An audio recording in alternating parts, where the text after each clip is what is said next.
Two Bonnyville residents are facing drug and weapon charges after a drug bust yesterday.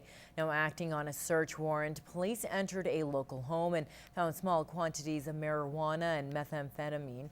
Now, a 24-year-old man and a 22-year-old woman were arrested. Their names have not been released.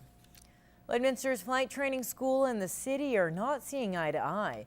The main sticking point continues to be the selling of aircraft fuel.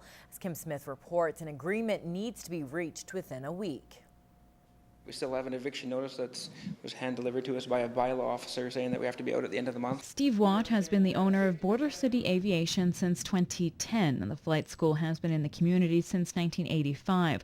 But when lease negotiations with the city broke down last month, Watt was notified he had until the end of July to vacate Lloydminster Airport. We're just waiting to see the agreement that's going to be presented to us and review it and see what else happens after that. Watt was at City Council Monday to plead his case for cheaper aircraft fuel. Right now, Courtesy Air, in conjunction with Rotava Aircraft Services, is the sole supplier in Lloydminster. The next closest is St. Paul, Killam, Sedgwick, Edmonton, North Battleford, all of which have fuel stations, all of which have cheaper fuel than we have as well. He says fuel in North Battleford costs $1.65 a litre, whereas in Lloydminster it's $1.80. Mayor Jeff Mulligan explains the previous administration's rationale for awarding the fuel contract to one provider. Our obligation through Transport Canada and to run the airport of this size is to make sure that we always have fuel service available. And they said with a smaller airport, 2 or 3 guys competing, with the capital costs for the tanks and everything, they didn't see a business case for 2 guys to start beating up each other, or 3 guys. Mayor Mulligan says the city has no plans to break the contract.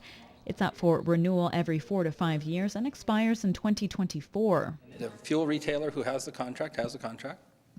And, our option, if we want to go break it, is to pay the price, I guess, of whoever arbitrates and adjudicates and decides what it should cost to break it. Steve Watt says selling fuel would be good for business. It's like when you go to the gas station and fill your car up. Maybe you'll buy a chocolate bar, a bag of chips, or other services that are there. So it's just a chance to get people into your business. Kim Smith, Newcap News.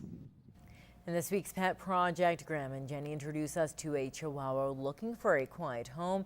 And the SPCA has a new litter of kittens looking for good homes.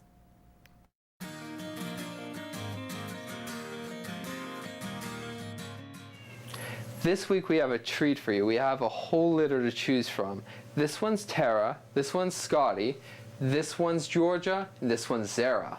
And they're all 4 months old. And they are not yet spayed. And these kittens are as energetic as kittens get. They love to spend all day playing.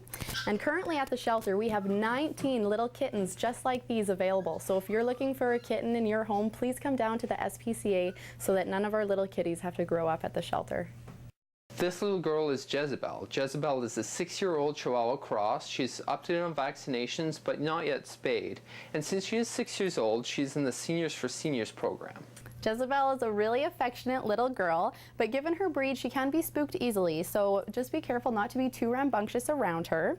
And she would love nothing more than to be a little lap dog. She loves to be carried around in your arms.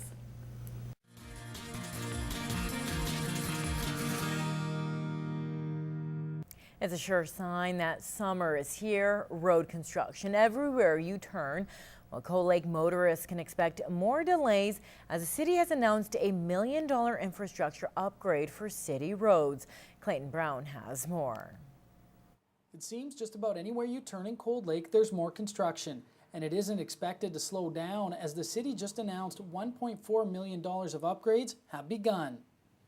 No matter where you drive in Cold Lake right now, we've got lots of construction going on. The weather's kind of impacted us somewhat, but this is all council's really putting a lot of money into infrastructure. The most noticeable project is as you enter into Cold Lake South. Work has been ongoing since the spring in preparation for more extensive work in the future. We do know that eventually we have to twin that part of the highway because it wasn't part of the original agreement. So we're doing some service roads that quite frankly aren't very appealing, and so we're going to come in there and pave them and try to bring them up to a standard that will last for the next 10-15 years. Many homeowners in Cold Lake North have dealt with sewer backups in recent years due to a failing sanitation system. A $7 million project is ongoing. A short-term inconvenience, Copeland says, will be well worth it. after the project's done, their whole neighborhood is going to be built to code now, which was the big issue. Is a lot of infrastructure in Cold Lake wasn't necessarily done properly when the city was building out in the 70s. Construction is planned to be completed in the fall, weather permitting.